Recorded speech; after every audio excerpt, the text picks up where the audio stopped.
Bana, movie inaanza tukikutana na Jesus pamoja na Maria, kapo ambayo tayari wana mtoto mchanga kabisa. Kwa nje unaonekana kama familia ya kawaida, lakini ukweli ni kwamba mahusiano yao hayako kwenye hali nzuri sana. Kuna tension kubwa kati yao na Maria anaonekana kutoridhika na maamuzi ya Jesus. Sasa siku moja wakaenda kwenye moja duka la furniture ili kutafuta furniture za ndani. Sasa Jesus anaona zile meza za kunywa kahawa na anaipenda. Maria alikuwa hapendi kile kitu na kuipenda ile meza kabisa, akasema kwamba tunapoteza pesa, kwa nini tutumie gharama kubwa kwenye vitu kama hivi? Lakini Jesus akasisitiza, kwa sababu yule dali bwana alikuwa na DS story kinoma na kauli kubwa na nyingi sana za kumshawishi Jesus bwana anunue ile meza, na mwisho wa siku bwana Jesus akakubali kuchukua ile meza. Lakini Maria alikuwa hajapenda vile kitu, sababu anasema ile meza sio nzuri na ni mbana, ina gharama kubwa sana. Basi mshikaji Jesus alijitutumua kinoma kubeba ule mzigo wake wa meza mpaka nyumbani. Sasa pale nyumbani bwana ana majirani wake. Sasa kuna binti mmoja anampenda kinoma mshikaji. Sasa binti mmoja na miaka kama 19 kama sio 18, mshikaji na miaka zaidi hata ya 40 kama sio 50.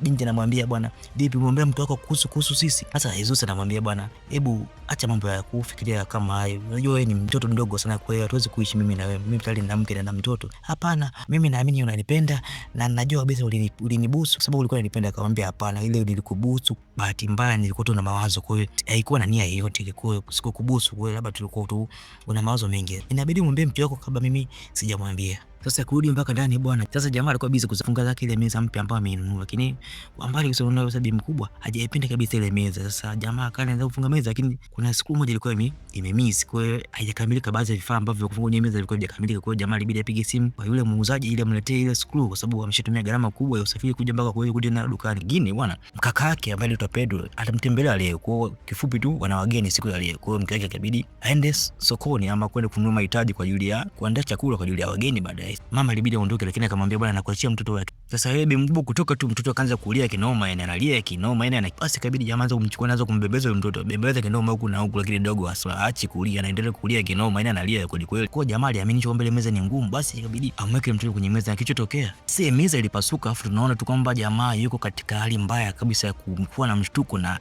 akiwa ametapakaa damu na mwilini mwake pamoja na kwenye carpet na kwenye meza zote, na kioo kimevunjika vibaya, atusiri tena sauti ama mtoto ikilia. Kifupi tu kama mtoto amezugulika. Hata yeye mwenyewe pia yuko kwenye mshtuko kwamba inakuwaje, sababu hatusikii mtu sauti ya mtoto, lakini kuna michirizi ya damu ambayo inaonyesha imetembea umbali mrefu mpaka kwenye kochi. Hatujui kuna kitu gani, lakini kwa hali halisia na haraka kabisa inaonekana kile kichwa cha mtoto. Kwa hiyo kifupi bwana, yule mtoto amefariki na amekatika kichwa pale pale. Kwa hiyo jamaa ndio maana amepagawa na amechanganyikiwa kabisa, amemua mtoto wake mwenye bila kutarajia kabisa.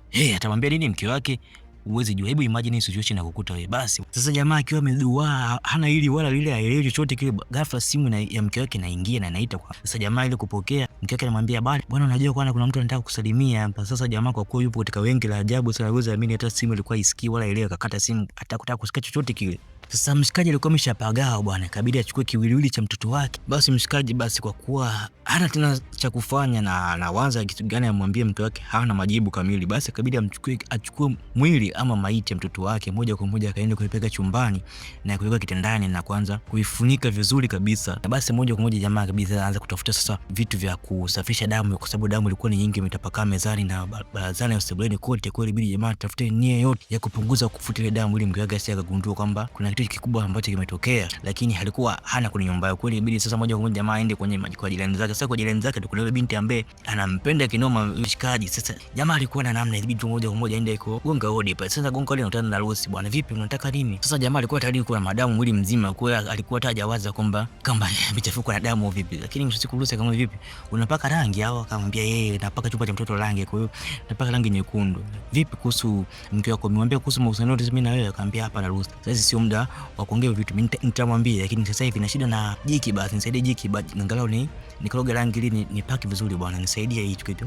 Lucy akamwambia, lakini usipomwambia mke wako nitakuja kumwambia mwenyewe mchana, kwa hiyo siwezi kuvumilia kabisa, maana kutoa huo mamake na Lucy naye anakuja. Akamwambia vipi, mbona kama huko unapaka rangi au ni nini hicho? Akamwambia mimi napaka rangi ajili chumba cha mtoto. Akamwambia tu nisaidie bwana, bleach na hizo detergent za kuondoa rangi, kwa nisaidie basi. Akamwambia na shida, usijali wewe, chukua ukimaliza tuturejeshea. Sasa jamaa wakati anarudi zake geti ili aanze kumandalizi yake ya kusafisha ile damu, ghafla yule bwana muuzaji au aliyemuuza ile meza akaja bwana, akamwambia vipi unafanya nini hapa saizi? Akamwambia nimekuletea ile siku ambayo nipige na kuletea. Sasa jamaa kishafikiria kwamba meza ishamtia hasara, ishamuulia mtoto wake. Sasa anaanza tena jamaa, mbona kama anazidi kumchanganya. Sasa mbaya zaidi jamaa alikuwa anaongea kinoma, poa fresh, aina noma. Basi jamaa akaanza usafi kusafisha ile damu, lakini damu ilikuwa ni nyingi na ni nzito kweli. Kwa alijitahidi kuvuta baadhi ya sehemu ambazo damu ilikuwa imerukia, lakini damu kwenye carpet ilikuwa sio rahisi kutoka, sababu ilikuwa ni imemwagika muda mrefu. Baada ya muda ule kuzubaa pale chini, kwa damu ilikuwa sambaa nyingi. Wewe baadhi ya damu ilikuwa sio ngumu, sio kitu rahisi kufutika kabisa na kwa kusafishika. Kwa jamaa alifuta sehemu ambayo alikuwa anajitahidi kufuta, hata pia mwenyewe mkononi alikuwa ameshajikata na ile meza vile vioo. Kwa jamaa alipambana kidogo kusafisha, japo angalau mke wake kirudi asihisi kitu kibaya kimetokea. Lakini kitu ambacho alichokuwa kukifanya ikokota kile kichwa cha mtoto wake ambacho kipo chini ya kochi. Hapo tu ndo alishindwa kufanya huo ujasiri, lakini jamaa alikuwa na machungu na majuto makubwa sana moyoni mwake. Alikuwa bado haamini kile kitu ambacho kimetokea. Sasa wakati huo tayari mke wake amemtumia message kwamba ndani ya dakika 30 atakuwa amesharudi. Kwa hiyo na hapo ndipo anapozidi kuchanganyikiwa kabisa. Yani anawaza kwamba atamwambia kitu gani mke wake, kwamba mwanae amekufa na amekatika kichwa, kwamba kiwiliwili kipo peke yake na kichwa kiko peke yake. Yani anawaza anamwanza kumwambiaje mke wake hivi.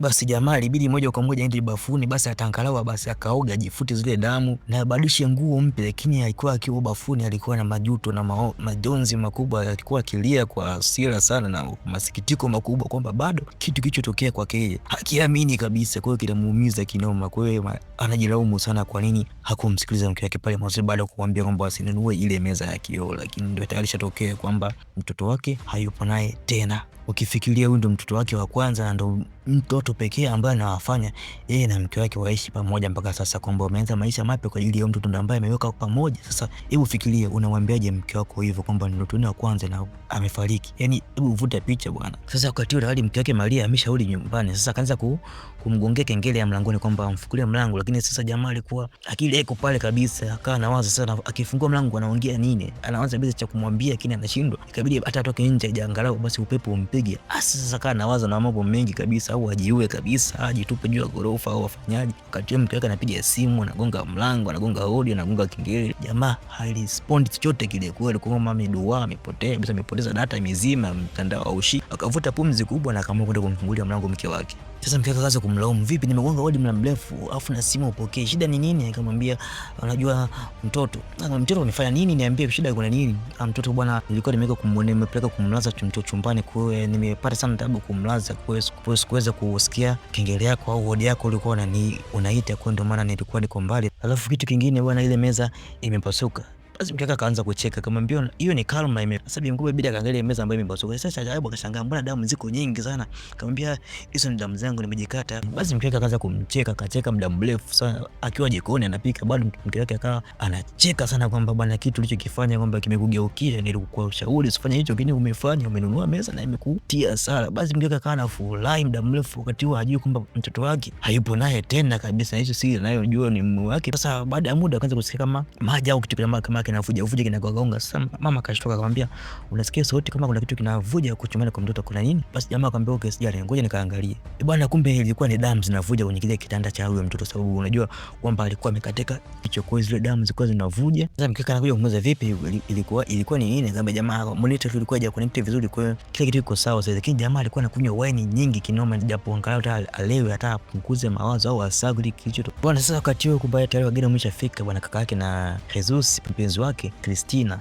Basi Maria nile aliwakaribisha mpaka ndani. Sasa akakutana na Jesus. Jesus alikuwa amepoa kinoma, haelewi muda huo. Basi ikabidi utambulishane mpaka sasa. Kaka anamuuliza vipi bwana, jamaa kama uko serious sana, kuna shida gani? Cheke akamwambia kwamba alinunua meza bwana, imevunjika, ndio maana unaona yupo hivi, kwa hiyo anaumia sababu nimemcheka sana. Akamwambia umenunua meza umevunja, imekuaje? Mbona damu fune nyingi sana? Mbeni alijikata, umejikata kidonda kikubwa, mbona damu ni zimemwagika nyingi kweli kweli, imekuaje? Uko sawa kweli? Niko sawa, sijali tu, nisha poa, kwa hiyo niko vizuri. Sasa kakake bidii amuulize vipi, au ile binti wa jirani bado anataka kukusumbua? Jamaa akamwambia hapana, hiyo binti ni mdogo sana na mweze kumuenda. Sasa kuna shida gani au unashindwa kuniambia? Basi niambie mimi kakako nijue kuna tatizo gani.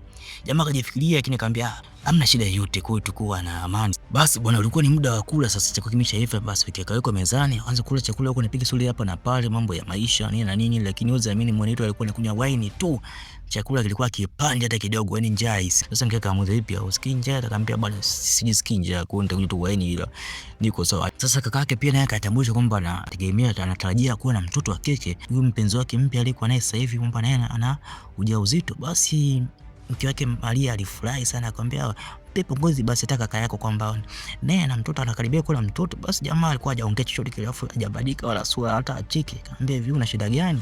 Akamwambia sina chochote kuongea. Jamaa akamwambia wewe, mimi nimekupa taarifa ya kwa kwamba nakaribia kunitoa, alafu unasema una chochote cha kuongea? Akamwambia unataka nikwambie nini? Umempa mimba mtoto wa miaka 18, hapo nitakipa nikusifie wewe kama wewe ni mtoto sana kwa umri wako, una miaka karibia 30, au wewe binti uliokuwa nayo miaka mingapi? Basi kama jamaa kama alikuwa anamkashifu kakake hivi, kwa sababu kwa tayari alikuwa ameshakuwa na situation, ameshachanganyikiwa, basi akamwenda akaondoka kwenye meza. Basi Maria bidi aombe msamaha kwa niaba ya mume wake. Akamwambia bwana, hata si leo amekuwa kuwaje leo, yuko tofauti sana, haongei kwa, naomba tu mnisamee, hakuwa na nia kuongea maneno magumu na makali kama hayo.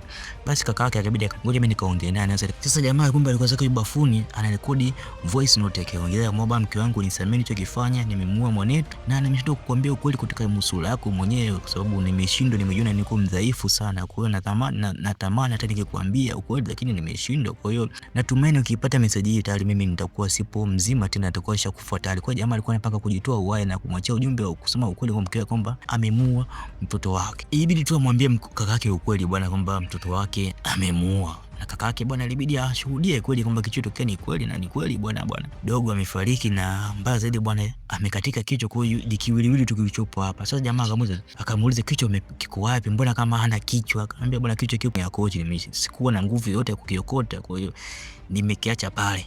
Sasa wakati wanaendelea kushauriana wafanye chochote kitu, Maria anagonga hodi, anamwambia vipi, mmeshaongea vizuri na mmemalizana? Akamwambia mdogo wangu, kwa hiyo kile kitu kiko sawa, na ananieleza, kwa hiyo ondoa shaka. Vipi kuhusu mtoto, bado hajaamka? Akamwambia mtoto bado amelala, kwa hiyo ondoa shaka, basi kiamka tutakuletea. Sasa jamaa yule anamwambia bwana, una dakika 10 tu, ama tuna dakika 10 tu ya kupanga kitu chochote kile ambacho tutaweza kumwambia Maria ili asifreak out, yani kwamba asije kuwa ana pressure juu. So sasa Ruti bwana sakagonga hodi bwana, akamwambia vipi Jesus nimemkuta? Akamwambia bwana yupo, lakini huu sio muda sahihi kuongea naye. Amna na shida naye bwana, nilishamwambia kuna vitu tumepanga mchana huu kuongea naye. Akamwambia sio muda sahihi, tutakuja baadaye. Sasa akamwambia silopoke nini bwana yako amenibusu bwana kwenye lift. Sasa hii kitu kikamshtua sana. Sasa wakati huo Jesus na kaka yake wanatoka chumbani, wanafika sebuleni. Sasa tayari na Ruti na Maria nao wameshafika sebuleni. Sasa Maria anamwambia Ruti, bwana amesema kuna kitu anataka kuongea na wewe tayari, na unajua bwana Ruti na kaumbwa. Sasa kale kaumbwa bwana kaanza kunusa zile damu pale kwenye ile carpet na kaanza kulamba bwana.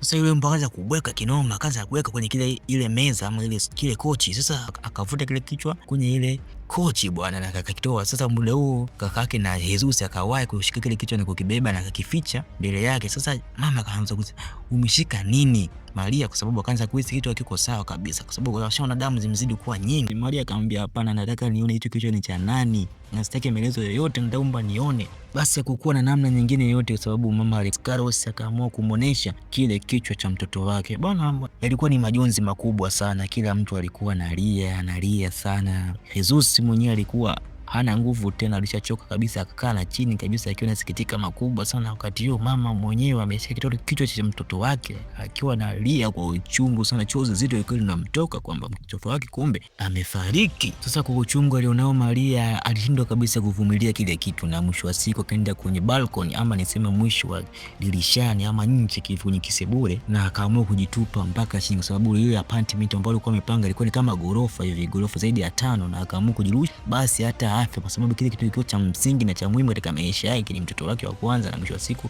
amefariki. Basi hakukuwa na haja naye kuishi, basi akaamua kujiua. Basi polisi walifika baadaye na akasema kwamba kitu kilichotokea kwamba ilikuwa ni suicide, kwamba ni mauaji ya kujiua wenyewe, kwamba wote wawili wapenzi walikuwa wamefariki. Kwa hiyo ina maana basi na Jesus naye alijitupa baada ya kuona mke wake amejitupa, basi naye akaamua kujitupa, na inasemekana kwamba watu wengine wamepoteza akili zao, haziko sawa kabisa, na mtu pekee ambaye alikuwa anaweza kuongea ni Carlos kakake na Jesus, na kitu pekee ambacho alikuwa nikiongea kwamba ni kitu kimoja tu, kwa alitaka kumuoja. Kitu gani alikuwa anaongea?